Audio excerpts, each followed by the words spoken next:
Anyway, what's going on, people? At some point, I will probably incorporate some music if there is a need for a timer or what have you. But I don't foresee that being necessary because I typically don't need a full 5 minutes to prepare. I'm either ready or I'm not. So we'll look at that. Let me just look at the audio real quick. A full 5 minutes. Sounds pretty good. Obviously, the Wi-Fi situation seemingly is better here than where I was on base. This is a brand new hotel, Fairbanks, Alaska. Brand spanking new. Smells like Lowe's and Home Depot. It's beautiful. It's beautiful. Just want to come on real quick. I thoroughly enjoy live streams in comparison to like trying to record and just, I definitely don't do the pre-scripted, devices and what have you. But, there's one question here, so I guess I'll address that. So we have, what's going on, Ray? I'm planning on getting my bachelor's degree in finance. Do you enjoy working in that area in the Air Force? Just so you're aware, bachelor's degrees do not, they translate to the military, but your degree itself, what you learn may or may not translate. Finance in the military, and I made a previous video on this, finance in the military versus finance in the civilian world, they differ greatly. More so in just the tools that you're utilizing versus the tools that you be utilizing in the civilian world. We use Excel sheets, we use Word documents, we use memos, we use ancient utilities such as the software or the engines itself. They're different. Whether or not I enjoy the Air Force, I don't. I'm working on cross training currently, so that's definitely part of the process. But yeah, finance itself is different. It's different, just like any other career field. It has its pros. Predictable schedule. I always recommend those who have families to try to get a career field that is cubicle based. You're sitting in a chair for the most part. What time you get off for the most part. There's not a lot of random variables that you have to account for, especially in regards to time. So if you have a family, if you have children, you have that leeway, the ability to plan around your work schedule. Hence my 2:30 schedule. It benefits me greatly to know what time I get off and what time I go to work and what have you. What's going on, people? What time is it on the East Coast? Is everybody still asleep? It is 10:41 in DC. I don't know, it's Saturday. I guess people were turning up. I guess it was only me that was up at 3 a.m., Alaska time. But for those of you who are tuned in, we will definitely converse. And of course, if we don't get any questions, of course, I can come up with a topic. I already have a couple topics in mind that I would like to talk about. I might as well throw them in here because why not? Why not? Who we got in here, though? Ted Nugget, I know you're stationed in Alaska. I forgot what base. I'll be at Allison tomorrow as my first duty station. My question is, does Verizon work well up there, and how are the Wi-Fi speeds on base? So yeah, first of all, welcome to one of the dustiest states in existence. Alaska is different. Obviously, you're getting here at a rough time of the year. This is my first winter, so you'll definitely be joining the misery. But yeah, so I just switched from Verizon. I came up here with Verizon. Verizon has benefited me everywhere else, with the exception of my deployment. It has been perfect for the most part. As soon as I got up here, I noticed that it was heavily behind AT&T, which is what I have currently. Where I'm currently sitting, I have 5G service, or that's what it says on the phone. I test the upload speeds the second I left the AT&T store, and it was greatly surpassing Verizon. Yesterday, I drove home after I graduated. What was it? The day before yesterday, drove home from Allison to Clear is where I'm stationed, Clear Air Force Station. And I had service almost the entirety of that hour and a half long drive through the mountains, just middle of nowhere. I had 4G LTE. as opposed to Verizon, where you just lose all service completely, none, zero.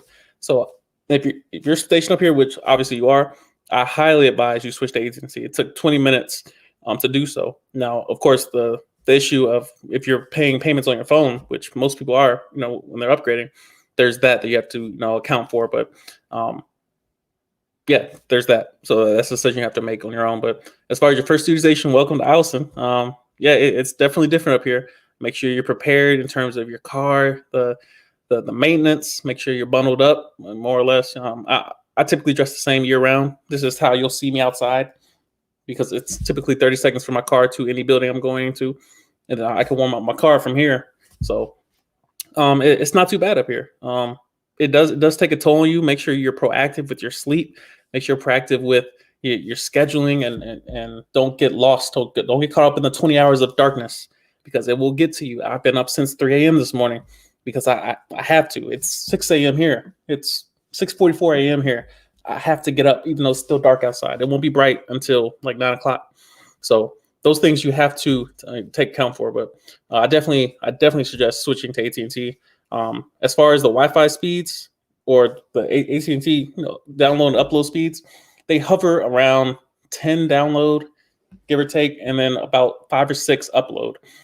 Obviously, with me being a live streamer, or the way I typically use my phone, it's not conducive to live streaming. I've tried, well, at least this past week, I tried to upload live stream, I think once or twice in a row, and struggled. But pretty much everywhere else in Fairbanks, you'll have perfect service. And then as far as Anchorage, I haven't tested that yet.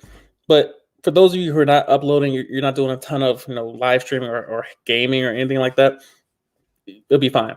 Even Verizon's fine, in Allison or Fairbanks. But as soon as you start traveling these back roads going from Fairbanks to Anchorage, that's when I would say it's time to change. Make the transition to AT&T.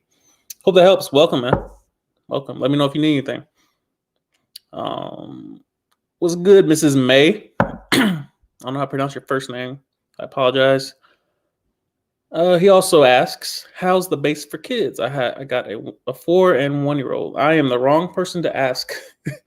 I do not know specifics in regards to the logistics laid out for children. I will say this: there are plenty of parks.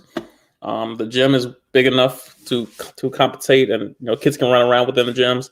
Currently, I don't think the gym is open. The Allison base gym, Bakerfield, I don't believe it's open to civilians or to the dependents. So there's that. But yeah, I'm definitely the wrong person to ask when it comes to kids. Don't have any, and I don't really consider the variables from that standpoint. What's going on, JD? JD asks, and I saw this when it popped up. I'll probably take some time to dive into it because my mom says the same thing. JD says, in many of your vids, you look down or sad, bro. Am I straight? Am I? Let's take a look at this real quick. So, I just graduated ALS this past week. Graduated Thursday. Graduated distinguished graduate. If you try to quantify that into numbers, I was the number 2 graduate. The top reward was the Levito. That's what I was going after. Didn't get it. And the reasoning is interesting. The instructors didn't tell me why I didn't get the Levito. They told me why I got the distinguished graduate. I got the highest score on the end of course test, the capstone test. It's the wrap up. It's the final test of the final 24 days, or the 24 days of entirety of instruction. And so that's why I pretty much had distinguished graduate wrapped. But the reason I didn't get the Levito, especially being class commander, having a high score on the Levito, doing pretty well, I was leading class and discussions and whatnot. The reason why I did not get the Levito award, at least in my mind, in my estimation, was completely due to my demeanor, my ability to express emotion properly, how to deal with fluctuations in my facial expressions. Stoicism is what I say I practice, and definitely I do in principle. But when it comes to application, it's where I struggle, because you can look at my face and pretty much tell what I'm thinking in most given moments. And the sad part about this is that I think I'm good at it. I think I'm good at hiding my emotion, hiding how I'm feeling, how or hiding my thoughts and whatnot. And apparently I'm not. And it really takes a lot of self-assessment, a lot of self-awareness to realize, especially in this past 24 days, where I'm not as good as I think I am with hiding my emotion. I think a lot. I think a lot. And a lot of times my thoughts and my concerns, my worries, my deep down held beliefs, they come out. And I'm sitting here thinking, oh, I'm perfectly stoic. I'm incognito. Nobody knows what I'm thinking. I'm hiding behind the gaze of just, and most people, I'm just looking depressed and sad and what have you. My mom says the same thing. Like, I look at your thumbnails and they all look, sad and worrisome. And then comments like these where I'm not. At no point can I say that you guys are wrong, that I don't look sad, because when I look at my own thumbnails, I look sad. And it's not that I'm doing it on purpose. It's just I don't have a lot of material. Like when I go back to these videos trying to find a thumbnail, there's not much to choose from. Like there's not emotion. I don't have a lot of emotional range when it comes to, oh, I was cheesing here. I was, stoic here, resting nigga face. Like I don't have a lot of range. So there's that to deal with. So the answer to your question, am I sad? Am I good? I'm straight. All is well, to put it lightly. There are some things that I'm not satisfied with in my current life, such as being here in Alaska, such as probably being extended here for another 3 years. Life could be better in a lot of ways. I'm not going to sit here and try to play the optimist that, oh, life could be worse and I'm completely satisfied with my current situation. No, I don't want to be in Alaska with 20 hours of darkness, 4 hours of partial daylight, COVID, shutting most of the things down. Alaska seems to be open in most cases. I still have access to a gym for the most part. I don't have a lot of amenities as far as the movie theaters, or the nearest mall is 4-5 hours away. It's not the best living situation. I'm not happy to be in Alaska, and a lot of that seeps out into my videos. And so, of course, my goal here is to give content and to give value to those who are watching, and answer questions, and to be a resource that people can depend on. I'll say this as well. I'm in several debt program group chats, or Facebook pages rather. And of course, I just sit in the shadows, and whenever I can help or provide value, I do. I'd never post my links or whatever, but one thing I did do, and it's not narcissistic, because I don't lack empathy. So that definition doesn't apply. But I googled I searched my name in the chat just to see what pops up, because I'm an Air Force YouTube channel for the most part. So I typed my name in, see what happens, and of course my name was in there, quite often. And one of the conversations in there about me was about my personality, and I almost took offense, almost. I'm like, why are you getting offended? This is their observation of you.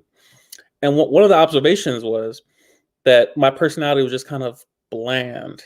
And they called me a depressed motivational speaker. A depressed motivational speaker. And I was like, I couldn't think of anything more accurate. But that was their observation. That was their perception of me. How could I tell them that they're wrong? If that's what I put out, if that's what I give off, it is what it is. And so I really had to look inwardly and ask myself, why am I giving off this energy? So there are a lot of cases where, and I'm more than willing to admit this, where I'm unhappy.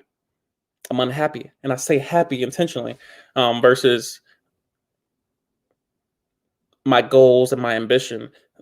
Those energies for me are separate. The reason why I get up consistently at 2:30, at 3, because my goals tell me what to do.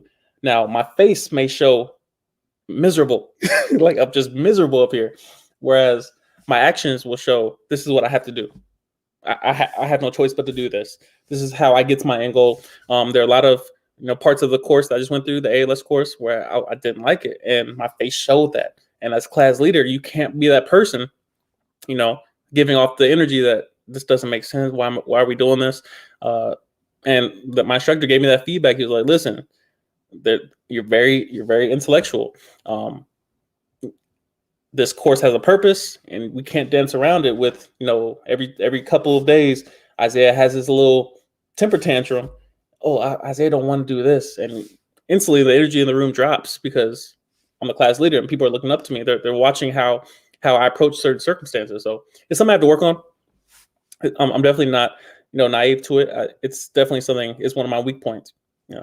How do I represent and show the right image? And obviously that's part of YouTube. That's part of my progression as a human being, as a person, is to grow in those weak areas. So a long answer to a very simple question. Thank you for your concern. I'm straight. I'm good. Yeah. I mean, a lot of my tweets give off bad energy as well, but there's always a reason for my tweets. My tweets are always pointing to something. Let's see what else we got. Anthony Footman asks, thank you for answering my first question. You're welcome. Second question is, what AFSC are you planning on cross-training in? There's a couple I'm looking at, but if you want an umbrella answer, it will be any AFSC that involves flying from one destination to another, moving around the country, moving around the world. I'm trying to fly. I want to fly.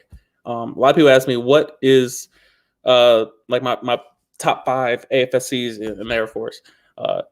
To me personally, it'll be anything flying, anything moving about the country, moving about the world, flying around, traveling on the military's dime, getting paid to see the world. Well, of course, accomplishing a certain purpose or task, but getting to see the world on the military's dime, you can't beat that. So to answer your question, Loadmaster is at the top of my list. Loadmaster is the number one job that I would choose if I could start all the way over. And trust me, in those debt programs that I sit in the shadows in, it pains my heart to see people they walk into the military with that job, because it's amazing career field. And I don't have all the context on it, but I follow enough people on Snapchat to see how they living. I'm jealous. Another job will be in-flight refueler, flight attendant. Flight attendant is another one of those jobs where it's just slept on. Nobody knows about it really. It's the same thing you typically do on a civilian, airline. Flight attendant, you're managing cargo and people, and the quality thereof and whatnot. So those jobs definitely stick out to me. I just got word of a job called defense attaché, basically a glorified, more or less a secretary. You assist, and again, I don't have all the details, so I'm not going to get all the way into it. But of course, Google it. Defense attaché is something on my radar. What else we got? Again, it really just comes out anything flying has my interest. Anything moving about the world. That's what my cross-training plans involve. Of course, I also have on my list jobs like ground transportation, driving. Because again, we all get paid the same for the most part. There are great exceptions, such as those flying AFSCs where you're constantly TDY. You're going to eat. The bag will be brought to you. But jobs that to me are just peaceful. Ground transportation, just driving a bus, driving a truck. That'd be amazing. So, hope that answers your question. Rachel, catching a live stream. I see you.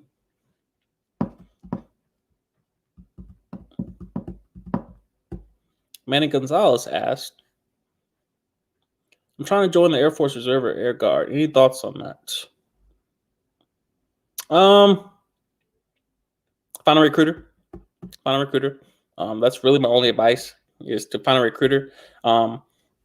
If I were planning on going Reserve or Guard, I would try to do that while I'm active duty. Obviously, we're kind of past that in terms of your question, but find a recruiter. That typically is the only way to join any section of the military, is to find the people that recruit for those areas. So that's my best advice, is find a guard base, find a reserve, base to interact with and to receive advisement from. It seems like the end of questions. Anthony Footman says, awesome, appreciate you. I want to talk about a couple things. This is a very interesting topic. I don't hear a lot of content about it. The foundation of the thought process, or conceptually, it will be accountability. But if I were to make it clickbait, uh, or if I were to get your attention quickly, in terms of just a conversation that is quite controversial in nature, let's talk about cheating for a couple minutes.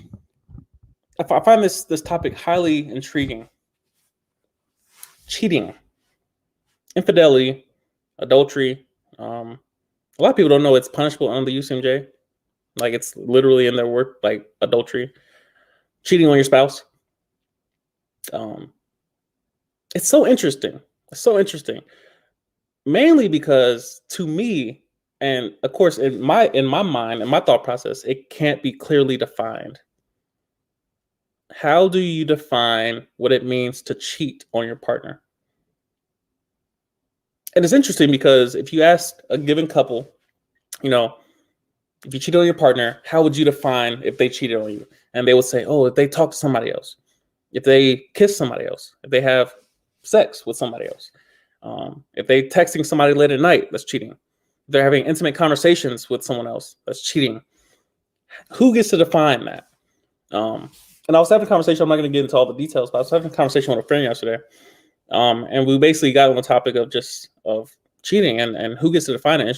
She's married, what have you. But yeah, just who gets to define that? And the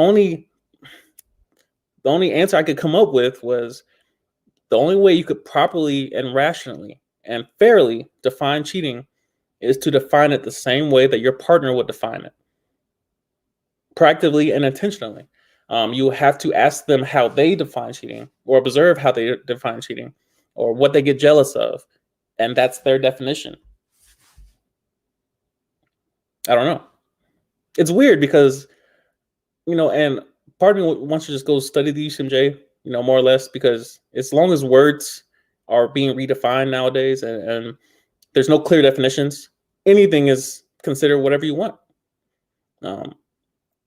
Anyway, it's just a very interesting thought that I was having yesterday, and I thought about it all day and early this morning. I'm like, wait, if you can't clearly define something, and as long as it's subject to relativity, somebody defines it one way, you define it a different way.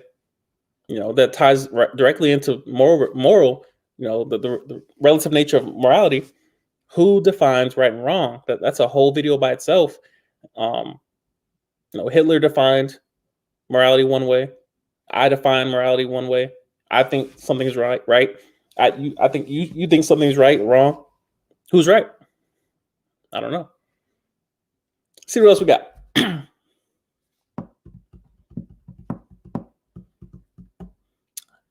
Ashton Velasquez asks, what do you think about maintaining aircraft? Is it a good job to have in the private sector and make 100K? So one of the benefits of ALS is having access to other career fields for 4 days straight. This is one of the greatest networking opportunities, very similar to FTAC. That's the time to get contacts in your phone, to get to know people, other career fields. Well, luckily for me, I had a classroom full of maintainers. I had an F-35 crew chief. I had an F-16 egress mechanic, which is the person who works on the canopies.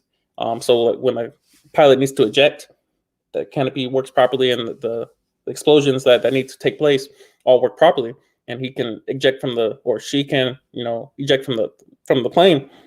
I had one of those mechanics. We had a weapons mechanic. He worked on F-16s, but now he's moving to F-35s. Who else we have? And then we had aerospace propulsion mechanic. He builds engines, tears them down, and builds the jet engines back. So we had a classroom full of mechanics. We had a comms technician, RF, the job I failed, radio frequency transmission systems. We had one of those airmen, and then we had a supply technician, F-35 supply, logistic readiness squadron. We had one of those. Of course, I'm finance. Who else we have? I think that was it. Our instructor was security forces. Most of the security forces, or most of the instructors were security forces. We had a fire department was in there. So yeah, we had a ton of access to different career fields. And we had like one med group in the other class. It was diverse. Now with that, they all it takes a certain personality to work on aircraft during the winter in Alaska. Um, of course, I was curious as to like where the hangars heated and where you guys working out in the cold. And the hangars are heated, but it takes them just like any room. It takes a second for it to warm up. So there's that to deal with. So what do I think about mechanic personally? I would not want to do it. I definitely would not want to do it. They spoke of how they work, sometimes 12-hour shifts, and sometimes it's very difficult to take leave, even though they're about to, go over on their leave. Personally, I'm not lining up to do it. But for someone who wants to work with aircraft, who wants to enter that career field, if you have a passion for, tearing down and building something, make sure something works properly. If you want to work with jets, working with pilots, if that's what you want to do, pursue that. As far as the 100K, I don't have context on how much you would make in the civilian world. I would assume that you won't be working on military aircraft as a civilian. You might be, in terms of being a contractor for the government, like you could come back and work for the government as a civilian, through different contracting programs. But as far as the private sector, I don't know how many private sectors have F-35s. So that's just something to think about. But yeah, I don't have a personal opinion on it. I wouldn't want to do it. But yeah, that's something to think about. In terms of which ones are coveted, well, obviously the newest aircraft. People love working on F-22s and F-35s. The latest and greatest, the fanciest, the fastest, the loudest. Personally, I don't have an opinion. I'm not lining up to go do anything mechanical in nature or the labor thereof. So it's just my opinion. Of course, I'm different. Let's see what Yerlich Evans says. Do you feel like this is the best or worst time to join the Air Force or the military in general? It's neither. All you are given is time. Again, like a lot of these questions are very specific, and I will always give the foundational answer, the answer that addresses the root issue. I try my best not to address symptoms. Time is now. The past is gone. The future hasn't happened yet. The only way to influence the future is to deal with your current moment, your 24 hours. That's really all you can do, is to deal with now. So the best time to join is now. Or you can wait and join then, if you can. Deal with it right now. So in terms of the circumstances, as far as the government, as far as COVID, as far as all these external factors, external barriers, what I learned in ALS, deal with right now. If you want to join, if you need to join, if you have, certain variables at play in your life that you need to address, and the military may be a solution to those things. It may be, a resource, in those different arenas. Do so, but don't wait for things to be perfect. Don't wait for COVID to end. I don't foresee it happening. I actually have a plug for the vaccine, because I know a lot of you guys are curious about how the military are addressing the vaccine. So I'll definitely address that in a second. Remind me if I forget. But yeah, this is one of the best times to join, because this is opportunity. Make your decisions relative to the opportunity you have. If you have time, use it. Use the time you have right now, because tomorrow something might happen. The next day, something might happen. The next day, something might happen. So when I wake up at 2:30, I'm looking up. I'm trying to figure out, how can I use my 24 hours? That's why I'm live streaming right now. It's not even 7 o'clock yet. It's 7:07 right now. I've been up for 4 hours, using my time, upgrading my live stream, making coffee, setting up this shot. Like literally, this shot was planned. I'm like, all right, there's the desk. Cool. Set the camera up, plug in all the different utilities I have to use in order to plug a mirrorless camera into a MacBook to get the framing right. All these lights I turn on intentionally, make the bed. Like, I don't know. Use your time wisely. There will never be a perfect time to join. Don't base it on the president. Don't base it on, elections. If you need to join the military for education, if you need to join for your family, for resources to get back on your feet, do it. Don't waste opportunity. Hope that helps. That's a good question too. Interesting question. Hey Isaiah, will I be able to join if I was prescribed an antipsychotic medication a year ago, but only for a couple of months? Once again, I don't. This is not a channel where you get assurances. Normally, I would approach this question by just simply saying I don't know. I don't know. But of course, I always like to take a stab at it. I always like to provide value. That's my whole goal, is to provide value to you. So I'm not here to give you assurances. What I will say is whatever is documented in your medical records, it will again probably pop up at MEPS, meaning when they do the background check on your medical records, on your criminal history, on you as a person, when they pull up your your life's work, and it comes on a sheet of paper and they say, this is what's here. They have to make a business decision from a business standpoint. Do we invest in this person?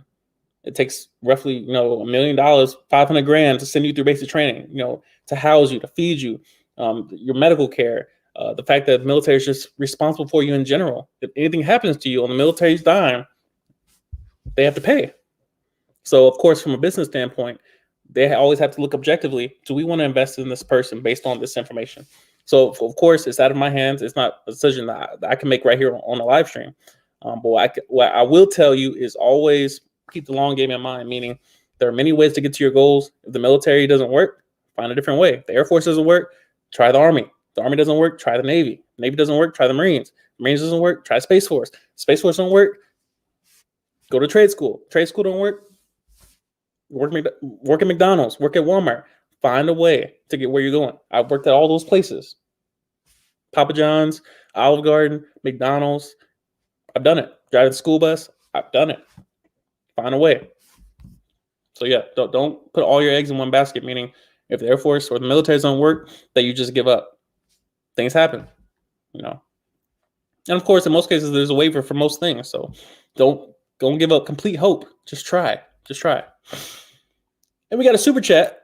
Bless you, my guy, Jeremy Lewis. After basic or OTS, can you have your family with you at your job specific training school, or can you live outside the dorms? I believe there's so first of all, there's two aspects to this question. One having to do with the elephant in the room, COVID, and then two being the length of your tech school. So typically, when I went through tech school, if your tech school was longer than 6 months, you could bring your family with you. And there was a program set up for that, where your family could live with you, on base or what have you, and you will be living in probably base housing or what have you, and they can stay with you for the entirety of your training. That's highly beneficial.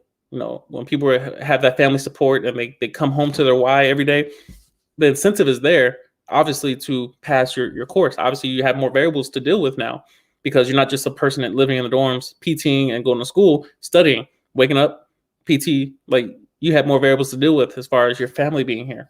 Now with COVID, I'm not sure that program is still taking place. It might be. I don't know. This is why I highly encourage those of you who are about to join to hop into these debt program and like these groups on Facebook groups, these Facebook pages of people that have gone through already, people that are currently in tech school, that are talking about these topics, people that are waiting for people to ask them questions. Most people, when they graduate basic training, they will always reach back to these groups and ask for, questions. Like if people have, concerns that they could probably address. These are those places to definitely infiltrate and to receive value from. Hope that helps and appreciate the super chat.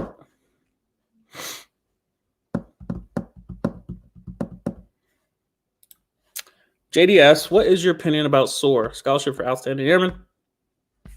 And is it a good idea to get in if I have a 4-year contract, or should I complete my 4 years and use my GI Bill? Don't know. Do not know. Never heard of the scholarship program. But anything that's paying you to do what you want to pursue, go for it. I mean, it's better than paying for it yourself, especially, in regards to student loans or what have you. Again, I don't know.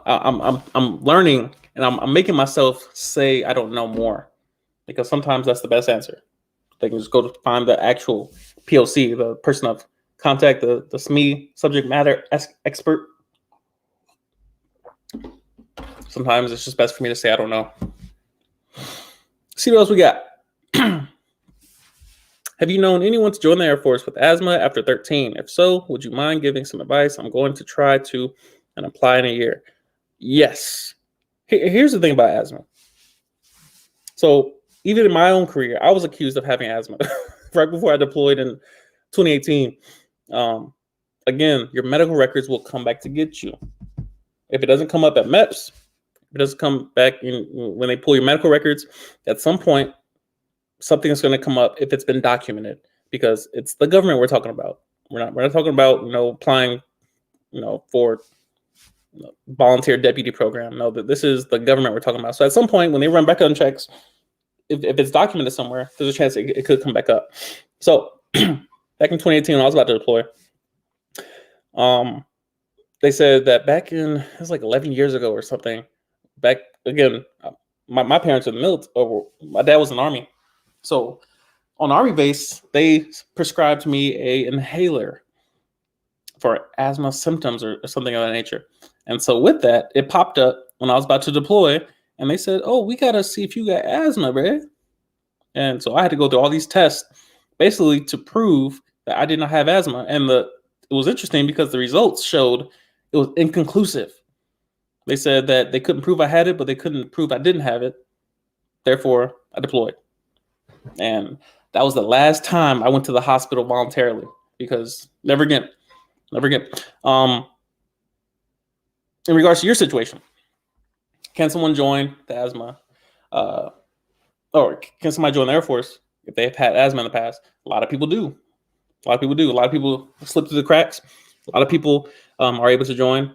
There may be a waiver for it. In most cases, there's a waiver for everything. It just depends on the judgment of the people in authority who make that decision. So obviously, it's not something that either of us can control, nor should we worry about it. We just try. My policy for if you get asked directly is silence or honesty, meaning you don't volunteer information, but you don't lie. That's just my policy. If you're okay with the potential of you getting through the first couple steps, you get through the DEP program, you get through the recruiting process, you get through MEPS, and you get the basic training, and then it pops up later, and they pull you, because it happened in my flight, basic training. The guy got through recruiting process, DEP program, MEPS, got through, I believe it was the first 2 weeks of basic training before it caught up with him. They said, "Oh, you got asthma, bro. Come with us." Now, he still graduated. As far as I know, he had to start back in the second week after he'd been in med hold for a good minute. So he left our flight, went to med hold for, I think we're in week 4 or 5 by the time he went back to second week. And so he had to start back at second week after about 4 weeks of just sitting and waiting or whatever he was doing. But that's the consequences of things popping up later. He got off easy because I believe he still graduated, but there's still those issues of, do I lie and just wait for something to come back? That's a personal decision to make. So yeah, try. That's always my advice, is to try. You never want to leave an answer unanswered. Don't decide no before you try. Give some effort, give your effort, and then let the chips fall where they may. See what else we got.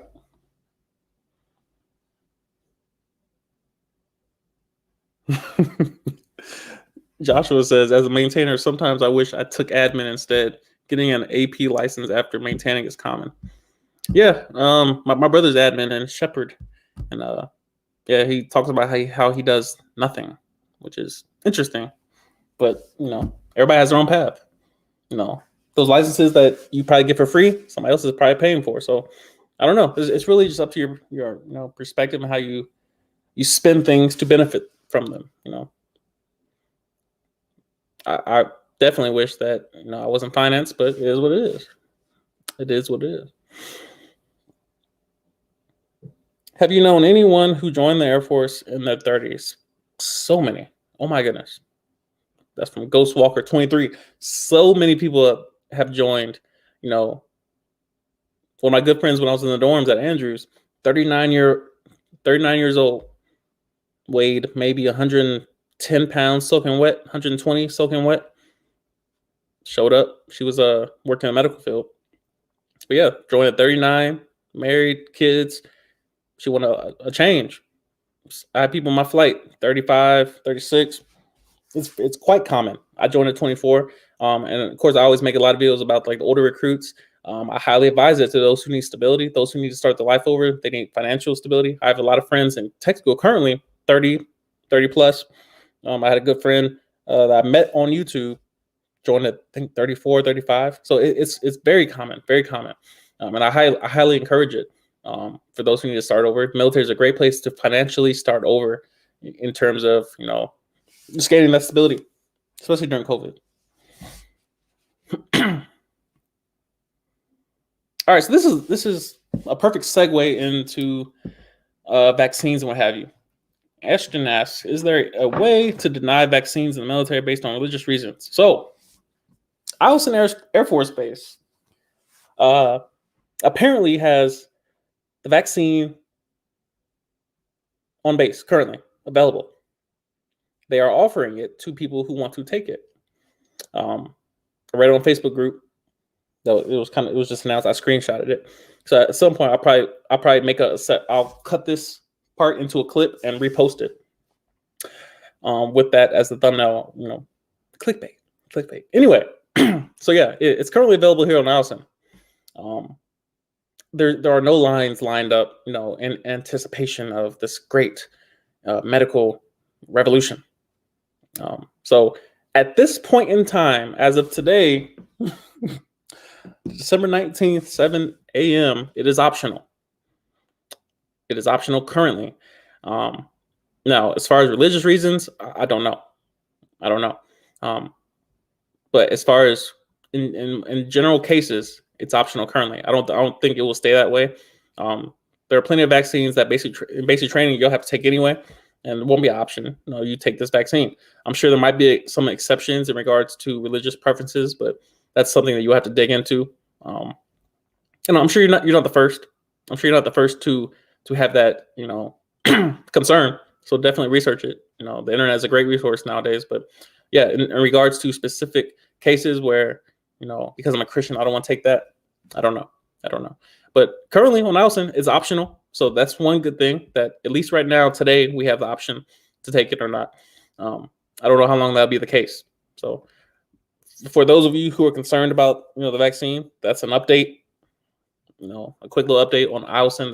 This is Alaska, so I'm not sure about the other bases, but I'm sure if you go to their Facebook representation, public health, or not public health, well, maybe though, but public affairs probably has posted something in regards to the vaccine being available or not.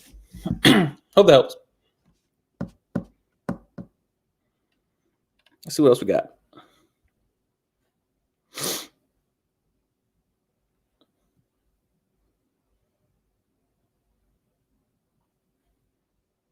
Interesting question by Hiram.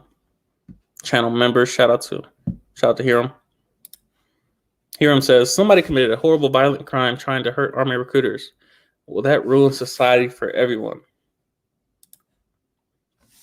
No. It's very interesting that the movies that we watch, the video games we play, the music we listen to, it all has such great levels of what I would consider violence, and it's almost like as civilians or as humans, we're surprised when that content seeps into our reality. Those things exist already in our minds as far as violent actions, violence. I downloaded what's it called? The 2077 game, Cyberpunk 2077, downloaded it yesterday. It is horrible, at least on console, Xbox One. I'm not an avid player, but I do love a beautiful open world game, and this game was lagging, and I obviously don't have the hardware for it. So anyway, it's in my back burner. But in regards to the content that we consume, Grand Theft Auto, these horror movies and whatnot, and the music, listen to the average hip hop song, and if you look at reality, at some point the two will mesh, and you will see more and more violence seep into our reality, and we should not be surprised by that. It should be expected that the content that we consume eventually enters a part of our mind where, hey, I actually want to act upon that a little bit. So will that ruin society? Society is already on downhill slope. It's already happening. Society's on a downhill slope. So a lot of people are just realizing slowly but surely that this world is very dangerous, and that at some point order has to be reset. Who will be doing the resetting? Who knows? Right now it's nature. Right now nature is trying to level the playing field. Whether or not that stimulus is artificial in nature, who knows? But either way, it's doing a good job. COVID is doing a beautiful job at either what it was designed to do or what it does naturally.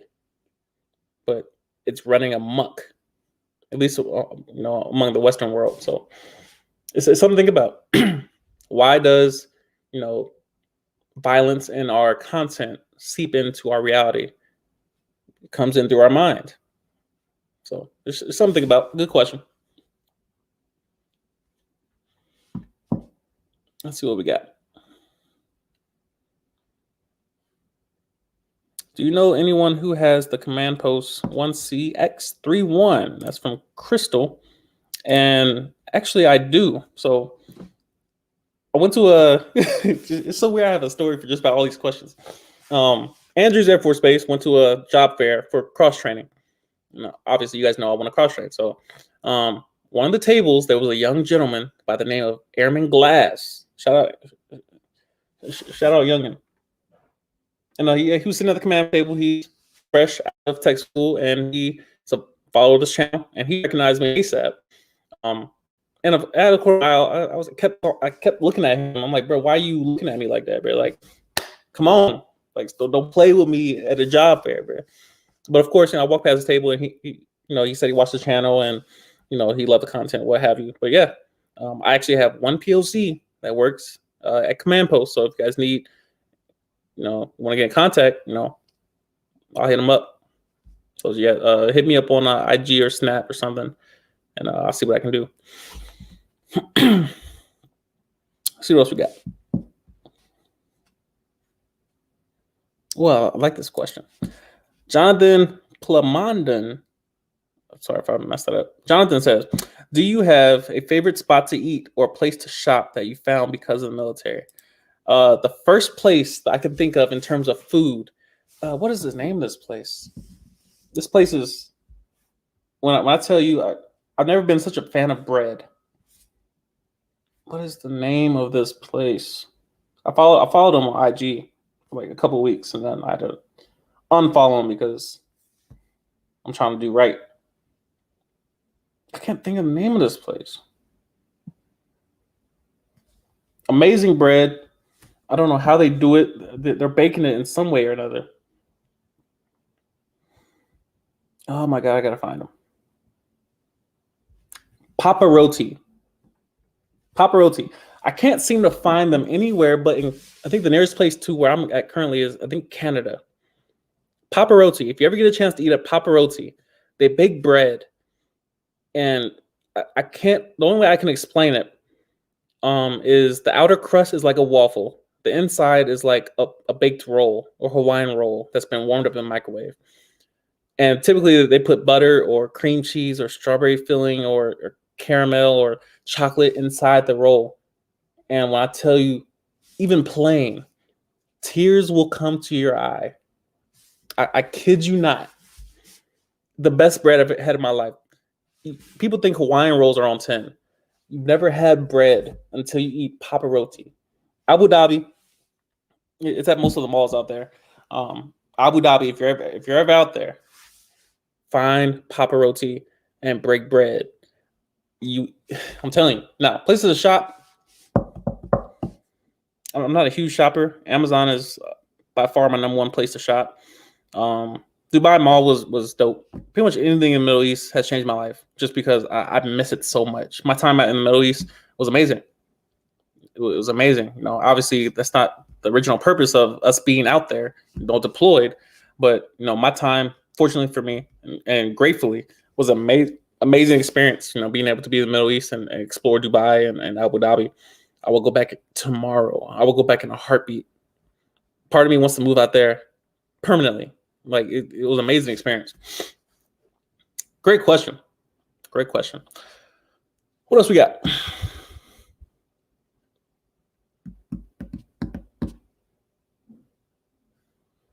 Let me show love to Joshua real quick.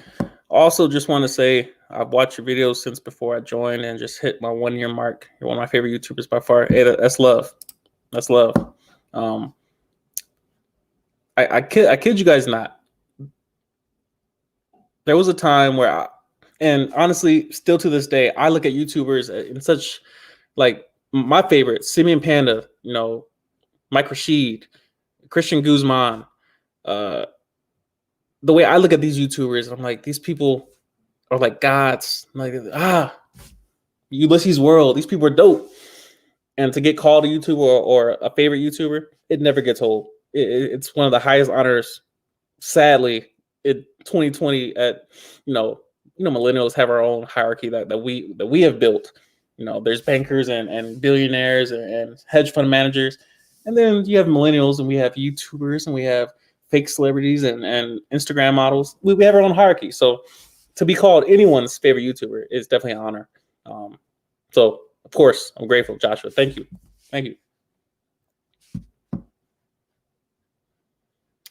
Anthony Footman asks, do you have to start over rank-wise whenever you cross-train to another AOC? No.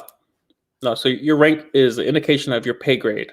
Once it's earned, it can be lost through foolishness and through doing some dumb stuff. But for the most part, you get paid the same once you make rank. Now, there are cases where, let's say you switch branches, you're definitely, if you're coming from the Air Force, you're probably starting over in most cases. Go to Navy, Marines, Army, you're probably going back to basic training to learn how they do things and do a lot more push-ups. So, yeah, you definitely keep your rank.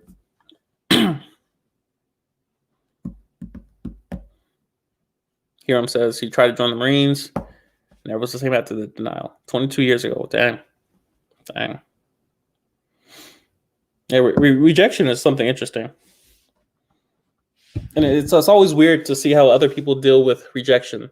Obviously, we all deal with it differently. But no one wants to be rejected. Sometimes it's good for you. Sometimes it's necessary that you be rejected. Sometimes you aren't good enough. I felt that pain when they called my name for DG. Just, they was reading off the description. Distinguished graduate is this person, and he does this, and she does this, and that they exhibit this, and they embody this, and this is the person. And I felt it coming. 5, 4, 3, 2, 1. Don't call my name. Class commander. I said, I'm like, damn it. And I mean, to a lot of people, they're like, oh, DG, like, why wouldn't you be happy with that? And I was grateful, but I don't like losing. And second place to me is always losing. I don't care how many places there are.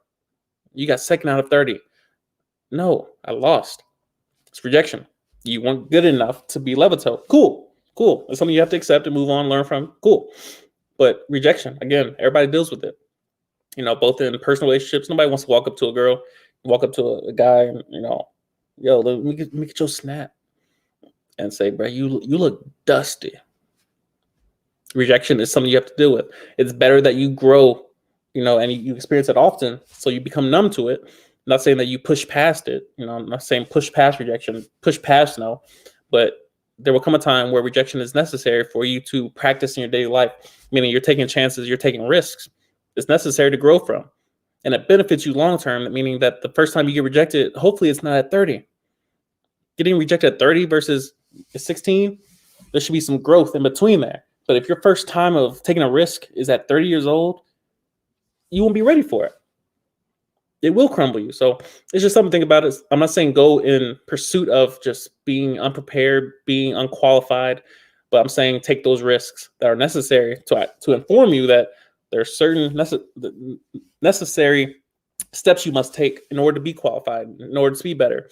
And upon doing so, you realize the rejection tapers off and you'll find yourself winning more often. So just something about rejection is healthy. It's good for you. It's like vegetables. Of course, I don't eat vegetables, so that's the whole thing.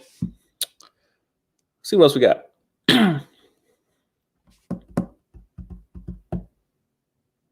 Sweet tea. 37-year-old female. Good day, Mr. Isaiah. So formal. Let's show you some love. Some good formalities out here. Some protocols. Recently found your channel. Thank you so much for your good work. For your work. Your videos are very helpful, informative. Join the age of 37. You're welcome. You're welcome. I'm always curious why people make the change.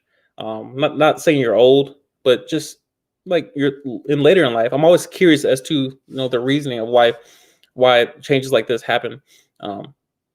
Like for me personally, I made the change at 23, 24, turned 24 in basic, and my reasoning was stability and growth, and realizing that what I was doing currently was not conducive to the growth timeline that I had set in my mind.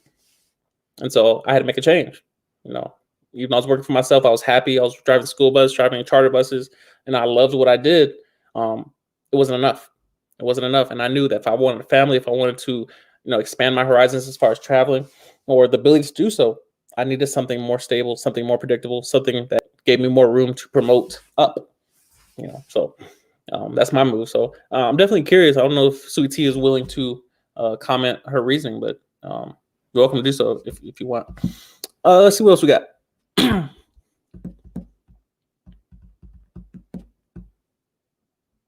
Tony Crockett, I'm jealous, bro. I'm jealous. Any advice for a new airman that just PCS to the first duty station and already getting sent on deployment with no prior training in my career field? You're probably not going to do your job wherever you're going. There might be a chance you are. You might be security forces, or honestly, you could be any career field and deploy ASAP. I would gamble and say you're probably going to do TCN or OCN duty. Hopefully you are, because those jobs don't require training. But in any case, I would say be excited relative to where you're going. I'm not saying lose sleep over it, but this is opportunity for experience that you probably never had before. A lot of these locations, you look like a brother.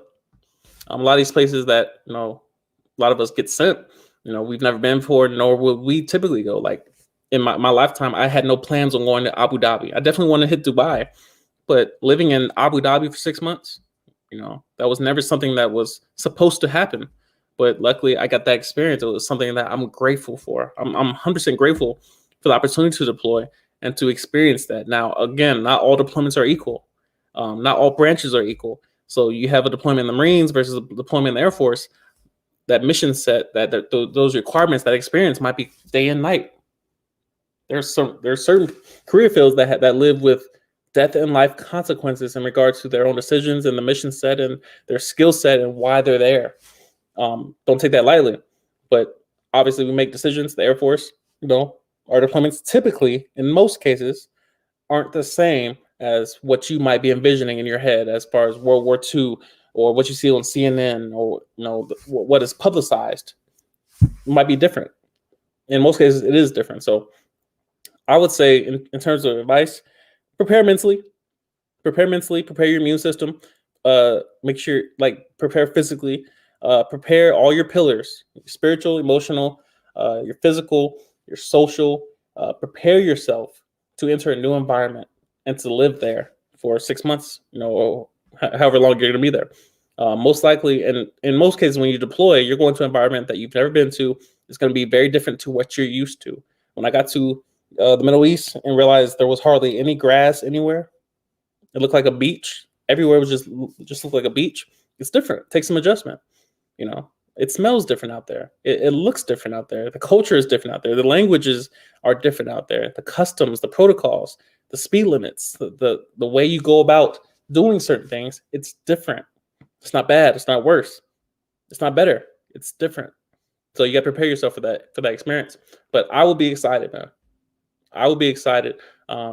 Document as best you can. I'm not saying violate OPSEC. I'm not saying take pictures of the flight line. I'm not saying any of that. I'm saying invest in people. Invest in people. Those experiences, you will remember those. Every last one. I came back from my deployment with more friends than I left with. People I still talk to this very day. People I met in ALS, I still talk to this morning, today. Relationships are what you want. I cannot emphasize that enough to anybody joining the military. Invest in relationships. It's my only regrets from tech school and basic training is that I did not invest more into the people around me.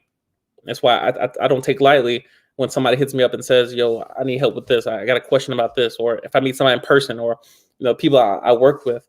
I do my best to, of course, think long term and think in terms of we're different, so we might clash on certain topics or certain events.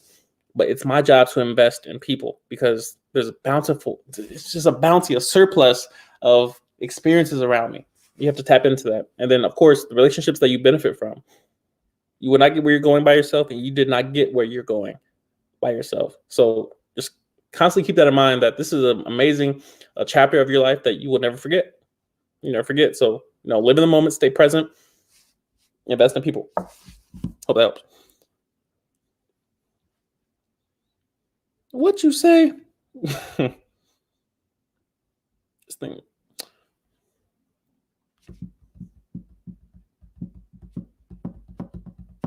Crystal asks about the command post question in regards to whether or not A1C Glass hated his job. He didn't say anything on that nature. Anything of that nature. When I spoke to the command post table, none of them said they hated it. The only thing that they probably didn't prefer was the scheduling, being that command post is 24-hour ops. Around the clock, command post is there working. Somebody's there working. So that's probably the only thing, is that certain times, scheduling, you might get scheduled to work nights, or you might work mids, or what have you. Preferably you want to work 9 to 5, 7:30 to 4:30. You want the preferred schedule, but there may be cases where you might be working nights, you might be working, whatever. So there's that. And that was really the only thing that was on my radar in terms of discomfort in the career field. So there's something about. Would I consider transferring to the Space Force? No.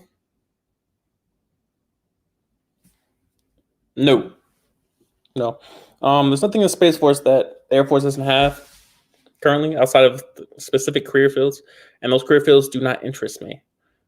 So no, there's nothing in the Space Force that I am after. And even if it was, I could probably find it in the Air Force. So yeah, I'm not really interested. What else we got? My guy Miguel says he's out here in Kuwait serving heavy. Deploy. I see you, bro. You ready to come back? I'm curious, Miguel. Are they letting you guys off base? You guys on COVID lockdown? Comment back, my guy.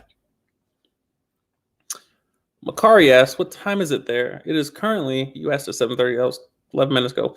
It's 7:41 a.m. here. Oh, what you know about Nietzsche? Or Nietzsche?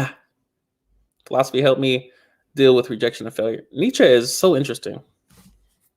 Very interesting character. I'm not going to get into or attempt to recall his whole life story, whatever, but I definitely consumed a lot of his content via Jordan Peterson and how he breaks down his life and his philosophies. Big fan. A lot of his content specifically escapes me, but I'm sure a lot of my quotes, a lot of things I say is from him, especially through my learning from listening to Jordan Peterson. Miguel Devon asks, am I investing in anything currently? You're probably referring to financial or like the physical nature of investing. Not really.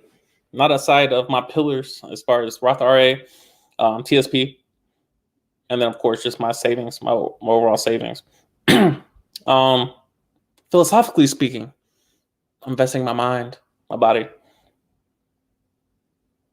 One thing I prioritize as of late is my social interactions. Just saying yes more. Tonight, be going trampoline jumping. I've done it before, so we'll probably be playing some dodgeball or playing some little basketball games or whatever.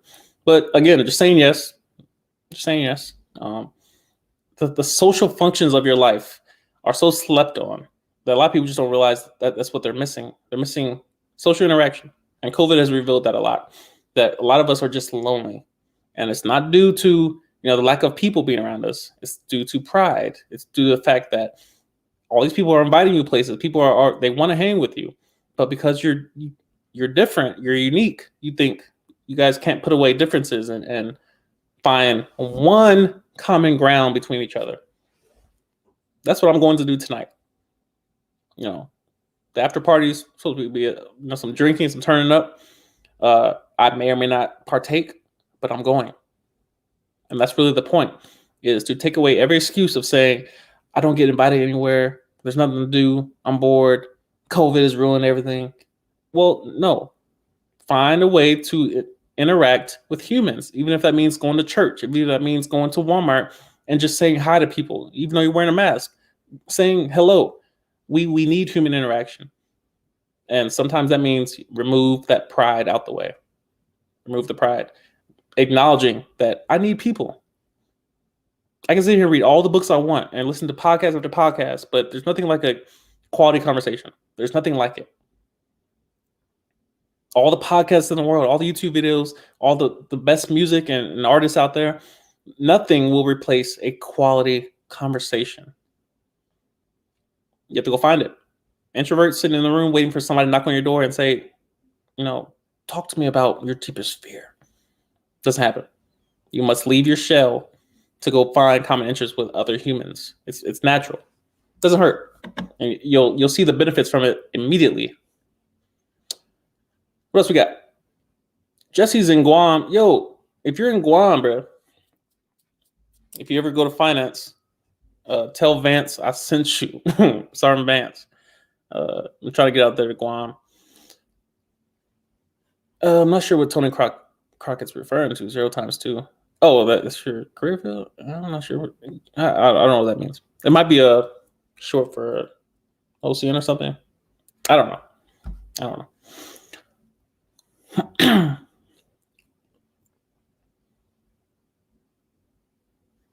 Bedhead, speaking that truth out here. Thank you for all your knowledge. I've been consistently watching your videos for years. It's been a crazy year, but I finally stopped making excuses and started the process for the Navy. I see you. I see you, Veg. It's necessary. It's necessary. And Miguel's out here on OCN duty. I see you, bruh. You out here living. Yo, OCN duty is the truth. Yo, quick little game for anybody that's currently in the military that's watching right now, or at least in the Air Force. If you ever get an opportunity to deploy as OCN duty or TCN duty, it's the same thing. Take that job. Take it. Easiest money you ever make in your life. Easiest money you ever make in your life. I would not lie to you. Easiest deployment money you'll ever make in your life, tax-free, depending on where you're going. Take that job. Let's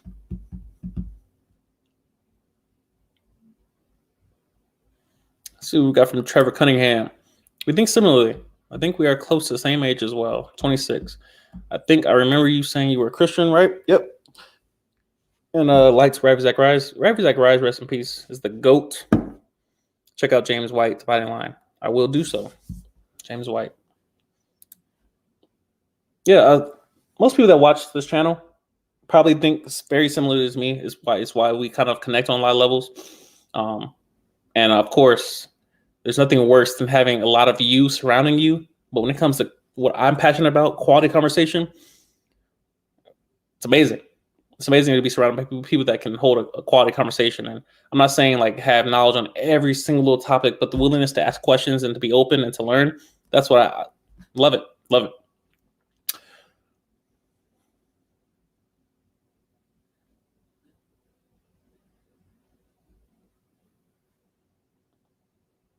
That's what's good, Bedge. Reroute. Yep. Always have an alternative path to what you want. Hiram says he wants to go to the island of Heemhaven. Heemhaven. Was that Germany? No, it's an island. I have to look that up. Niall J asks, what's the best and quickest way to save money in the military? I'll tell you what I do. The quickest and easiest or best way, most efficient way, most automated way to save money in the military is to set up allotments in a different bank account that you don't have access to. So personally, I operate with Navy Federal as my primary bank, or credit union rather, but I also have USA, and that's my savings account. So I keep them separate intentionally. I don't have access to my USA account with a debit card, meaning the allotment is set up for twice a month. It's $1,000 a month. You don't realize how much money you really have until you set up allotment and you just hide money from yourself, and the money comes back. Because first of all, you're going to spend that money if you have access to it. So the money that's readily available to you, you will find a way to spend it. But it's up to you to set it aside and to find a way to become efficient with what you have. And even if it's less, find a way to use that properly and maximize it. So I have Navy Federal. My direct deposit goes to the Navy Federal, but allotment of $500 every check goes to USAA, and I don't have access to it. So with that, the money will accrue when it's out of sight. When you realize that you can spend a lot less and still have a lot more money. First of all, you're not losing the money entirely. The money's still there. You just have to go the long way around to get access to it. And that's really the whole point of a savings account, is to not use it unless you actually need it. So as long as it's sitting there, and it's accruing for every paycheck, another $500 is going in there. The money is still yours. You still have access to it. You're not losing money, but you're putting it out of sight and out of reach. That money is going to grow, especially if you're able to not get access to it. In Alaska, I don't think there's a USA bank up here. So as long as I don't have access to that money, at any moment, if I really need the money, I could overnight a debit card to where I live, to my address, and I'll have one in the next 3 to 5 business days. And then I can handle the emergency if need be. Or I can transfer the money using Zelle to my Navy Federal account. There it is. But of course, there's still some time in between there. And that's really the whole point, to automate your savings process. You don't want to have access to this money constantly, because you're going to find a way to spend it. Amazon will sit there and listen to you talk. All y'all got these Alexas and Siris and Google Assistants listening to your conversations. I really want some coffee yesterday. And they're going to find a way to, here's some caramel iced, sugary, minty Christmas coffee. And they go, $10, cool. It is what it is. So find a way to automate it. That's the way I do it. Set up allotment. You can do it in MyPay if you're in the military. Go into MyPay, set up allotment, make sure you get your numbers right. It's a hassle to get if you send the money to the wrong bank account, it's a hassle to get it back. So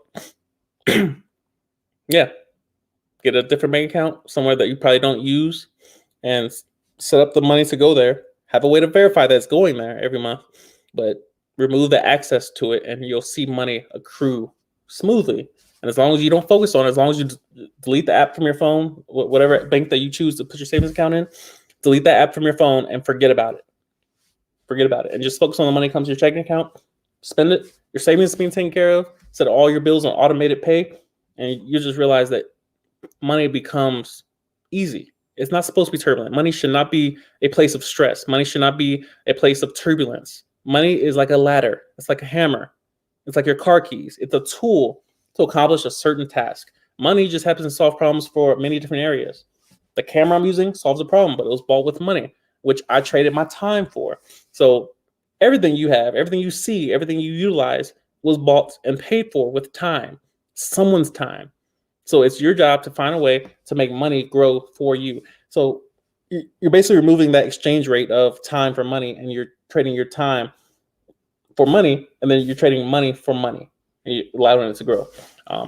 Obviously, you get some interest benefits depending on the rates of your bank or credit union. So something to think about. That's the way I do it. Hope that helps.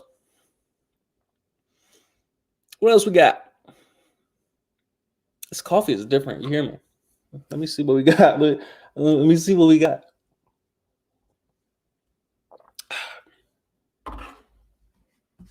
Yeah, I needed that. What else we got?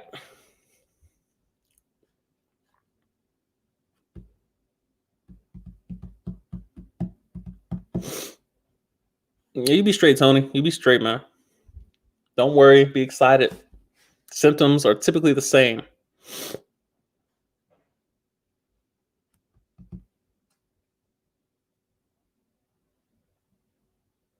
Sweet tea. Okay, that makes sense. So you own your own business 15 years. Dang.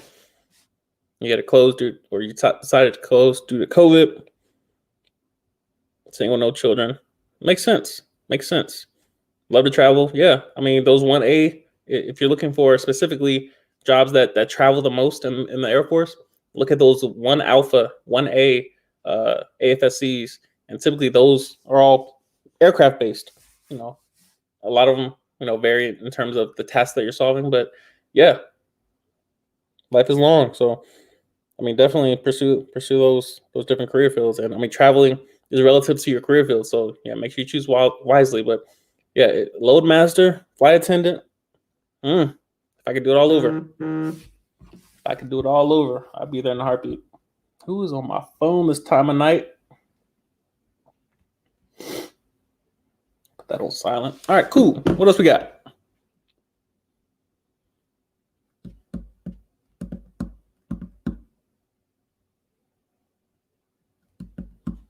See what this Sean has to say.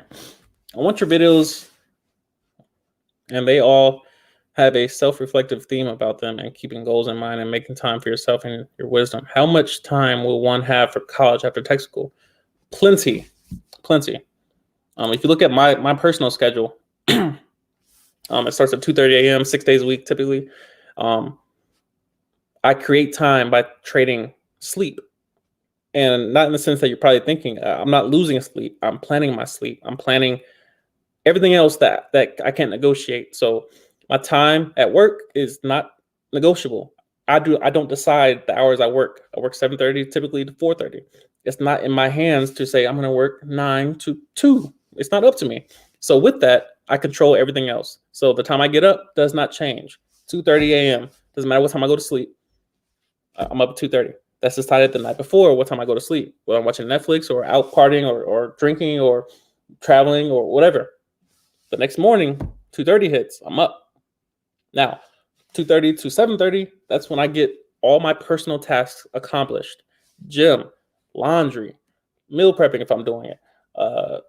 Videos, the videos I edit typically are done in the mornings when I first get up after the coffee.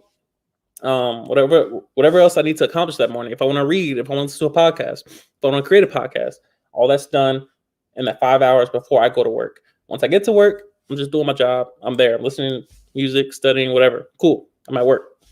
Get up 4:30.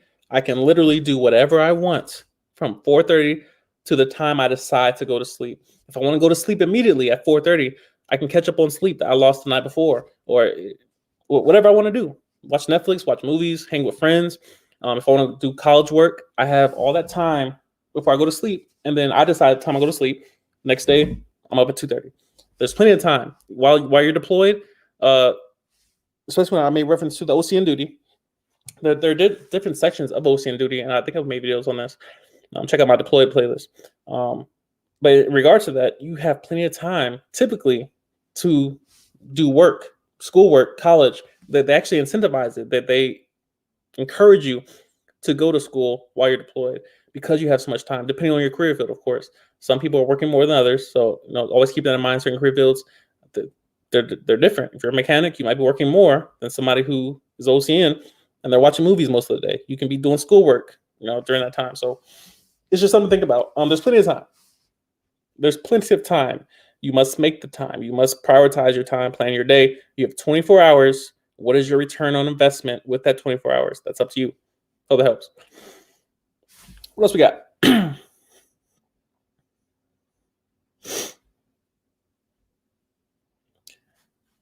Bua asks, any opinions on crypto logic linguists, difficulty level, quality of life?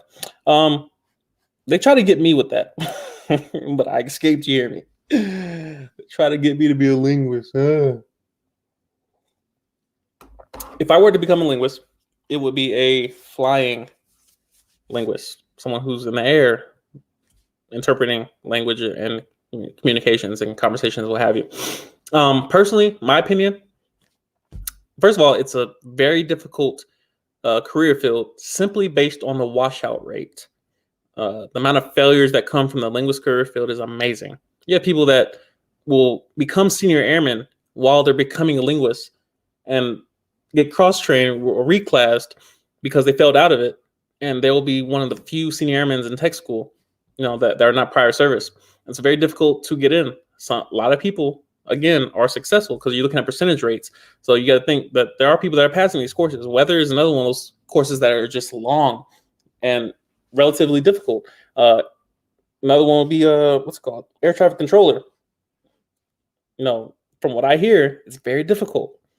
Relatively, of course. Some people may go there and, well, this is easy. This is chill. I love this. But you have some people that are struggling, So it's different. So my opinion is obviously relative to my own observations and what I've heard. But quality of life, I don't know any linguists, So they're definitely rare, and their placement is very ideal in relation to what the military needs, what the Air Force needs. So I don't have more information on that. I'm sorry. Luckily, we have internet, so definitely go in search of that. Reddit, Facebook, Twitter, searching keywords, searching these groups, what have you. Somebody became a linguist before you, so find them. That's your mission in life, is to find them. And then if you don't find anybody, if you become a cryptologic linguist, it's your mission to create content around it. I'm not saying go full YouTube or go full podcast or full personality on the internet, but of course, somebody's going to come behind you asking the same questions. It's why I started YouTube. It's why I love people that document, because I'm not the first. I won't be the last to create content to provide value to other people. So be that person. Just a thought. What else we got? Boob hoop. Your immaturity level precedes you, sir. Or ma'am. I'm not sure. Let's see what you got to say. Hi, Raymond. As others, I started watching before joining, and I'm coming up on 1 year mark as well. Your videos are very big factor in preparation and convincing me to go for it. Hey, appreciate you. So far, joining up has been a big step in turning my life around. I have a few questions. Hope it's not too much. 1, have you ever tried quitting caffeine? If so, for how long? And number 2, have you ever had to deal with toxic leadership and or coworkers? I understand 99% of my coworkers are great, but there always seems to be 1 or 2 who are determined to instigate for no reason. I've definitely made a video on number 2, on the latter, in regards to how to deal with toxic leadership and how to deal with coworkers long term. Also in the short term, you have coworkers that might be easily offended or people that might be doing the offending. Either way, you're starting with accountability. Number 1, before you point the finger at anybody else and say, oh, 99% of my coworkers are great, start with accountability. Before you say 1% of your coworkers are the problem, start with accountability. Your only mission in this world is to deal with you, because society is made up of individuals. So we all approach everything as if, by pointing the finger, we'll solve the problem. Everybody has a solution in mind that doesn't include them changing. We all like to point the fingers and say, if they all fix if y'all fix what y'all doing, we'll all live better. No. You're part of the problem in some way, which also means you're part of the solution in some way. Start with accountability. Start with fixing what you do. Control how you respond. Control how you input your energy. Control your facial expressions, your body language, your work ethic. That's where number 2 starts. It starts with accountability. The rest of it has to deal with wisdom. Learning when to speak, learning when to respond, learning what to say, who to invest to, who to confide in, who to vent to, if at all. Learning power and the negotiations that underline it. Learning who's the authority in place. Learning what leverage means and how to utilize it properly. Learning when not to use it. Listening to words, understanding intent because of words, understanding what words mean, terminology, understanding that words have power and that you must choose them wisely. I can go all day on number 2. What else we got? 9% of coworkers are great, but there always seems to be 1 or 2 who are determined to instigate for no reason. The question is why? Why do you perceive that? Why do you perceive that there's no reason? Start with this as well. How are you different? How are you unique to your environment? What is your problem that you were designed to solve? Why are you there? Not in regards to the Air Force, but why are you there? Why are you accessible? Again, all these questions revolve around you taking accountability for yourself. This world would be amazing if everyone was perfect. But because we're all pointing at somebody else who's not perfect, the world's not amazing. I come on here and I try to provide value to other people, but there's always that thorn in my flesh that says, I got to fix me. As much as I would like to say that everyone on YouTube, all 26 of you watching, as much as I would love to say that you guys are the problem, I have to look at me. The reason I didn't get the Levato award, it's me. It's me. It's not my instructors. It's not my classmates. It's not the person who won it. Shout out shirt. It's me. The reason why I don't have a six-pack today, right now, it's me. It's my fault. It's my responsibility. Even if it's not my fault, it's my responsibility. I have the authority on what I eat. It's my decision, my responsibility, my fault.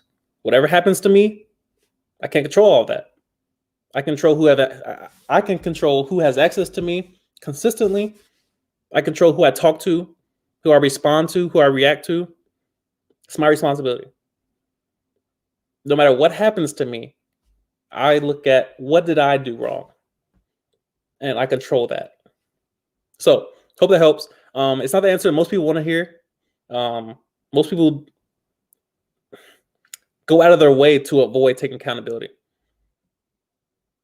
We all have this plan, this mystery, this genius plan that says somebody else, if they change, everything else gets, if the president does this, the world becomes a better place. If all these doctors and authorities on COVID, if they do this, the world becomes a better place. Can't control that. If my leadership wasn't so toxic, then my life would be perfect. Can't control that. Can't control it. If my wife, my husband, if my children, if they would just do this, then I will be perfect. My life would be amazing. Can't control that. There's no amount of faith that can control someone else's actions. There's no amount of shame that you can apply to someone that can control their actions. Most often when we try to shame someone, their actions don't change. They just conceal their actions. They go underground. So, accountability is the answer to your question. Number 2, accountability. In regards to number 1, have I ever tried to quit caffeine? No, I haven't. Well, that's a lie. I've tried to taper down the amount. So typically I try to aim for no more than 1 energy drink, which I've already had 2 today. So you already see I'm different. And then, of course, the cup, which we take consistently because it's necessary. Matter of fact, while I'm here, a cup of iced black coffee is necessary to longevity and autophagy when in the fastest state. But anyway, yes, I've definitely tried to quit caffeine. It's a long road ahead for that because I thoroughly love caffeine. I believe I posted on Twitter a while back. I was like, we're quick to judge other people who have drug issues. Luckily for us, a lot of our drugs are just legal. A lot of our drugs are they're allowed. Weed being, as of recently becoming more and more legalized, it's different. So it's just something to think about. But yeah, caffeine is something I try to avoid, but it's highly valuable. As long as I'm alive, I'll probably be using it. I'll try to be as responsible as possible with it. Obviously, I don't want to be injecting caffeine into shoot up some caffeine. No. But it is what it is. It is what it is. I take full accountability for my usage of caffeine and long-term, short-term outcomes and possibilities revolving around it. Very good questions, Boo Hoop. Peace123 asks, do you know anyone that has a paralegal job in the Air Force? I know a lot. I know one specifically that helped me with my household goods shipment from DC. I had my household goods with my boy Vance in DC before I left. And when I got here, I had to get a power of attorney. And so I reached out to, again, having contacts and networking is highly valuable, especially during COVID when you can't just walk into an office. They might have different hours and they might have like, a certain mailbox set up. You got to email them first and set up an appointment. Well, I had someone I could hit up on Snapchat, and I did everything through Snapchat and text messaging and then a phone call, and it was done, and it was easy and it was smooth. So that's the importance of networking. But yeah, hit me up on all the different platforms I'm on. By the way, first link in the description if you want to have a conversation with me directly. I'm doing those sporadically. So first link in the description if you want to do that. But of course, you hit me up on various platforms, and when I get time, I'll see what I can do. Boo Hoop, you already back? But you can't get all these questions. You greedy. You greedy Boo Hoop. How did you respond? Clap back or put your head down? Do you plan to do 20 years and retire? Will you or have you been married while active duty? Do you feel incentivized to do so? If not, mercy of God, Boo Hoop. That I'm about to call the police. This is completely unacceptably have you crammed all these questions into one. All right, I'm going to answer each one succinctly, concisely, and very directly. Well, more or less directly. How do you respond? I already talked about that. Accountability. Sometimes response is not necessary. Sometimes silence is the answer. Clap back or put your head down. Sometimes the question is the best response. Sometimes silence is the best response. Sometimes ignoring them. Sometimes giving no response whatsoever. Not acknowledging their presence, their existence is the answer. Sometimes compassion is the answer. Sometimes empathy is a solution. It really depends. But again, wisdom is the answer to a problem. Wisdom. Do you plan on doing 20 years and retiring? As of today, right now, yes. As of today and right now, yes. Will you or have you been married while active duty? I've never been married, no children. And will I get married? That's to be determined. It's not looking good for the institution of marriage in regards to me. Yeah, it's not looking good. There's a chance. I've met some amazing women, and one of them in particular changed my mind on a lot of different things. It's amazing how one person can change your experience when it comes to marriage. A lot of people think I'm anti-marriage. A lot of people think I'm anti-relationship, anti-love. I'm not. That's an assumption, a false assumption that you've built in. It's not true. Now, I'm skeptical of most things, and I read contracts. When I worked at the Pentagon, I read every divorce decree that came across my desk. Retirement separate, people retiring and they came to set up a garnishment for their ex-wife. I read those things, and there's certain conclusions that I gather from the information that is present, and it influences my decisions. So again, a lot of people don't realize how the term marriage is a legal term, just like single is a legal term. Dependent is a legal term. It has to do in relation to a contract. How do I benefit from this contract? It's a question I ask. Name another contract that you sign that only expires when you die. I ask that question again.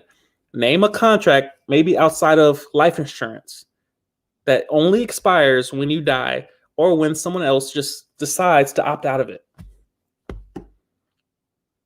Would you sign an AT&T contract that is indefinite, only expires when you die? Would you sign an Apple contract? A lot of us just hit the agree. Got to update. I definitely do. I just updated my laptop just now, right before I went live. Didn't read a word of what I was signing up for, but it's a contract. Would you sign any contract that has no expiration date? Well, a lot of us are very quick. And I'm not saying it's wrong. I'm just saying a lot of people are very quick to go sign a marriage contract without reading the fine print. There are laws that influence your marriage that you don't know about, typically until you're leaving the marriage. So the way I view marriage is it's a contract because it has nothing to do with my relationship with the human. I have relationships with all of you watching right now in terms of trust. You guys are watching because you trust what I think more or less. You're watching because I solve a problem for you in one way or another. You're giving me time. You're giving me time. I can tell what you value by where you place your time at. Some of you spend more time on Instagram than you do YouTube, or Snapchat or TikTok. You spend more time there than you do other places. I can tell what you value by where you place your time. So in regards to marriage, I don't know. I don't know why you mentioned active duty, but of course I am active duty, so it does affect your pay, temporarily. In the grand scheme of life, you won't be active duty for 80 years. You'll be active duty for max of 30, 35, possibly. I don't know. Typically, most people do 20 and get out. And then you have just about 30 to do whatever you want, max out if you want. 35. There's levels. There's waivers. But yeah, in regards to marriage, it's still to be determined. But I am 100% for human interaction, 100% for relationships, 100% for getting to know people and to loving people and to investing in people and giving people my time. But do I sign contracts with other humans? No. I signed one with the government, and that was a big contract that affected me and still affects me to this day, and it still affects me for the next 2 years until I decide to extend, which is another contract, or re-enlist, which is another contract. It's a contract. Marriage is a contract. So just realize that when you get married, you're signing a contract with the government. And of course, to get out of it, it's a ton of red tape. So it's just something to think about. Be careful in any setting that has 2 lawyers and a judge. That's all I'll say. Be careful in any setting you enter that has 2 lawyers and a judge. You are not the priority when there's 2 lawyers and a judge. Just keep that in mind. At least that's my opinion. And do I feel incentivized to do so? Not at all. Not at all. I'll leave that there. Deshaun Wooten is back. I'm 26 years old and preparing to go to MEPS very soon. All your videos are making a big difference. Thank you for sharing your purpose. Hey, much love. Much love. Much love. Miguel says, I wish we are not allowed to go off base. I've been on this base for 5 months straight. Although we do pick up OCNs who go all through the city, then come here. Yeah. Dang, man. Goodness. My boy was just over there. You probably replaced him and his wife that were deployed over in Kuwait. And they were all over the place. All over the place. Amazing pictures, amazing videos and stuff. Had their anniversary and just a ton of stuff over there. So it's definitely a shame, that you have to go back and get the other experience. Hopefully, if things go back to anything resembling normal, but yeah, and of course, there's inconsistencies all over the place as far as we're gonna pick up OCNs that go everywhere, but then we can't go everywhere. I don't know. It's not up to me. I don't have the authority to make that decision. So, Ashton Velasquez says, which MOS do you think pays well and is in high demand in the private sector? That's a good question. For the record, MOS is indication of Army careers or jobs. AFSC is the Air Force.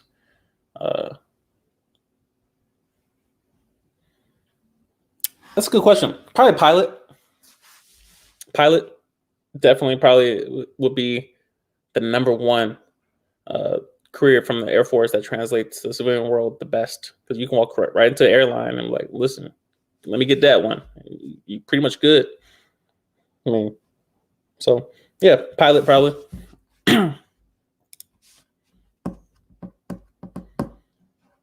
Geheim Haven is an island in the North Aegean Sea that has never reclaimed by Greece after Nazi Germany abandoned it after the Second World War. Interesting. Yeah, we just finished watching Band of Brothers in the ALS. Very interesting, and like as it kind of walks you through World War, Nazi Germany, and what have you. Interesting. Brady Davis asks, do I invest in Bitcoin? No. And for one main reason. You never invest in anything you don't want to know everything about. It's Warren Buffett. You never want to invest in anything you don't want to know everything about. In this case, I don't want to invest in anything I can't know everything about. because what is Bitcoin? A series of ones and zeros. You have all these GPUs around the world. You have a whole factory of GPUs mining Bitcoin. What does that mean? Of course, personally, I've looked at the documentaries and kind of studied it a little bit, personally, because I'm a curious individual. But do I have an understanding of Bitcoin? Not at all. Do I understand what it means to mine Bitcoin? Like the pieces, like the GPU, the purpose of the GPU, it does computing. There's one in this computer, there's one in your phone, there's a GPU, there's a CPU, there's RAM. I understand what those pieces do. But in the grand scheme of understanding what Bitcoin is and how Bitcoin is being mined, I have no clue what that means. And I understand it's a currency that can't be tracked, it can't be controlled more or less by an agency such as the Federal Reserve. So I'm tracking that aspect of it as far as it's an encrypted commodity or currency. But do I know what Bitcoin is and how I can plan around it? I'm sure there's resources out there and there's people out there that are SME subject matter experts. And of course, there are people getting rich off of it. I'm not one of those people that invest by putting black 20 on red. No. So until I understand what Bitcoin is, why Bitcoin is, how it works, the ins and outs, I can understand most of everything about it, such as investing in bonds. Like as soon as I can invest in bonds the same way I can invest in Bitcoin, or Bitcoin the same way I can invest in bonds, yeah, I'll stay away from it. Hope that helps. What else we got?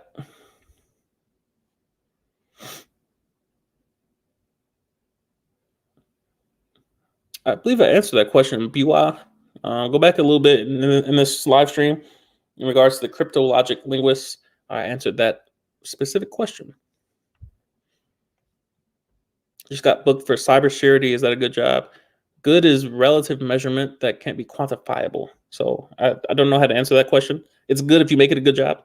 Your experience will be relative to your perspective, to your experience. It's valuable, yes. So cybersecurity is definitely a valuable job. You can look at civilian world, how they maximize the monetary benefici. Why do I have to use so many big words? It's monetizable in the civilian world. It pays good. Simply put. Sometimes just simple is better. Yeah, so it's valuable. To say, is it a good job? You can't answer that question.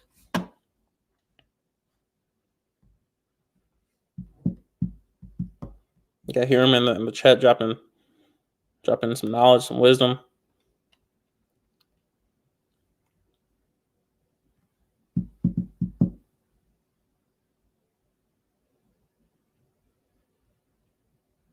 Beulah says she gonna make some content. I see you. Send me a link.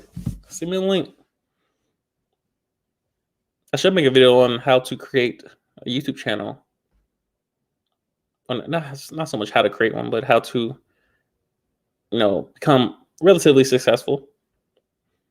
There's some principles that I definitely learned through my time on YouTube. All right, we're gonna wrap this up. Closing on 2 hours. What is on my shirt? We're gonna wrap this up. Let's see what we got. Been interested in joining the Air National Guard, but every other recruiter I talk to all tell me it's not a good idea to do National Guard. What do you think? First of all, don't confuse National Guard and Air National Guard. Big differences. Big difference in mission set. Air Force is not the Army. Don't confuse the two. Is it a good idea? It depends on who you ask and what that person values. The Air National Guard tends to have more options available to them than active duty or reserves. Tends to, because it seems to involve all the different variables that only certain areas, like active duty doesn't have access to certain variables that the Guard does, while the Guard has access to certain variables such as I don't know. I'm not Guard, so it seems to be beneficial in terms of you can choose where you live. You can stay there. If you want to move, you got to find a position where you want to move. It seems more flexible than such as active duty, where you go where you're told and you have a wish list and you kind of hope to go where you're going. So the guard seems beneficial in certain areas that I value. Won't be everyone's. So it's really a hard question to ask. Not Niall? Is that how I say it? Thank you for answering my first question. You're welcome. I have another one. What do you think the enlistment process would be like for the Air Force in 2021, considering COVID and vaccine being implemented? Probably the same. Probably the same as the way it is currently. Maybe some, depending on whether or not the vaccine is still optional or not. That might just be, here, there's one extra shot you got to take. I'm sure that the measurements as far as whether or not you have COVID already would be in place, if not solidified, more thoroughly. But I don't see the military changing their methods much from what it is currently, being that 2021 is a couple weeks away. So it should be something similar to what it is now, maybe some added variables, more or less. Hope that helps. Old man Dingus says, I leave January 5th with a SEER contract. I'm 32 years old. Thank you for service. Hey, much love. Much love. Best of luck to you. Niall J asks, which enlistment contract is better, the 4 or the 6? Better can't be quantified. Again, these words have meaning, people. Better negates the whole value of the question because now it's based on opinion. If you say which one is more valuable, I would say 4 because you get your options a lot quicker than you do on a 6-year. But 6-year gives you more money potentially on a quicker timeline than 4-year. Of course, it's not enough. In hindsight, for me, being on a 6-year contract, there wasn't enough money exchanged from the government and me for me to consider a 6-year more valuable than a 4-year. 4-year seems more valuable in terms of options, in terms of your ability to choose and redirect your life in 2 years versus 59 months on a 6-year.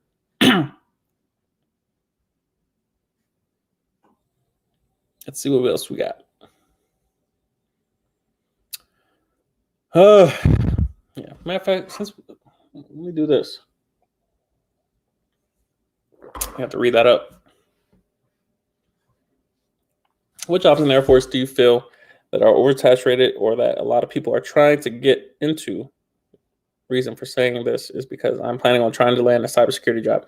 So apparently a lot of people want a career in comms or cybersecurity, RF, mainly because it is valuable outside the military. I don't think it's the most. First of all, I can't consider it saturated because the government controls the rate of people joining. So it's not by chance that class dates have a certain start date and there's a certain amount of people in that class. And obviously COVID, is a major factor now in terms of class sizes and what have you.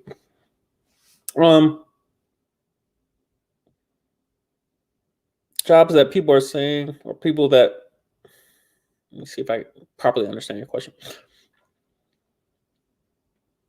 Jobs that people are trying to get into. One thing I can, observe from just the mass amount of conversations I have with recruits is a lot of people just want a job that translates to the civilian world very smoothly and are financially beneficial. A lot of comms jobs. A lot of people want finance, thinking that it translates to the civilian world when it translates to a civilian working for the government, not a civilian working for civilians. I don't know. From a personal standpoint, the jobs that I want are flying jobs, and they're not even close to saturated. They're critically manned because once they get you in there, you can't leave. And a lot of people just don't want to be in a career field where you're constantly living at an unpredictable schedule and you're constantly all over the place, which I would value that. I would love to be in a different country every week. That'd be amazing. So it's a very difficult question to answer.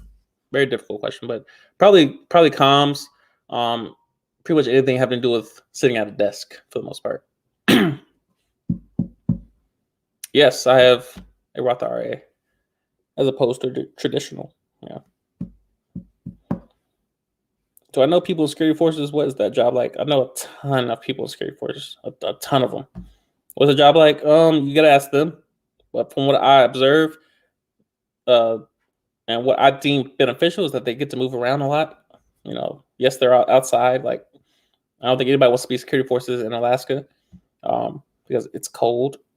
It's cold, but I don't hear a ton of bad things from people that are in leadership, but the people that are the senior airmen and down, a lot of them don't prefer it. But of course, you have the option to cross train, so that's always available to you. In most cases, as security forces, you're able to cross train because there are a lot of people in it. A lot of people want to be security forces. A lot of people have that on number one on their dream sheet, top 5, whatever. What's the job like? It's like any other job. You're solving a problem for the most part. Again, I don't want to answer your question generically, but because you asked someone who's finance, that's all I can do. So it's not the worst job in the world, but there are parts of the job where it must suck. It has to. So just like any other job. Like, I hate sitting in a cubicle. They probably hate working at the gate. But there's some overlap. Mr. Evans says, just also wanted to say, love your channel, man. Found it when researching about the Air Force. Been watching since you got sent to DC, which I'm from. Hey, that's what's up. You've been watching for a minute, then. That's what's up. Appreciate you. Shiny Prime says, love how much value you bring to us. Much love. Much love. That's the goal. And the last comment, with your great analytical mind, you would do yourself a great favor to open a Roth IRA and begin investing in stocks for retirement. Thanks for your great content. Yeah. Roth IRAs are highly valuable. Get taxed up front and grows tax-free. Can't beat that. Can't beat it. But great show, people. This is my second longest live stream, I believe. But again, my goal was to just provide value. I hope you guys all got something from this. Hopefully something I said was able to, influence a part of your life that you're able to increase and benefit from. So I'll see y'all next video. Y'all have a good, what was it, Saturday? What else is there? Yeah, say Saturday. Y'all have a good one. Say what's good to you.